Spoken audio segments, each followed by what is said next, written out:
Good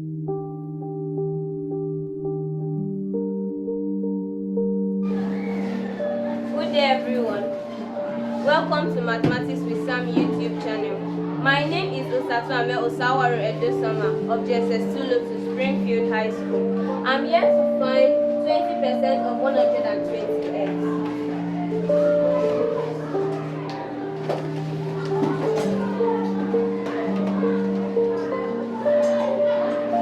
We divide 20 by 100 because it is a percentage times 120x. 0 cancels 0, 0 cancels 0. 2 times 12x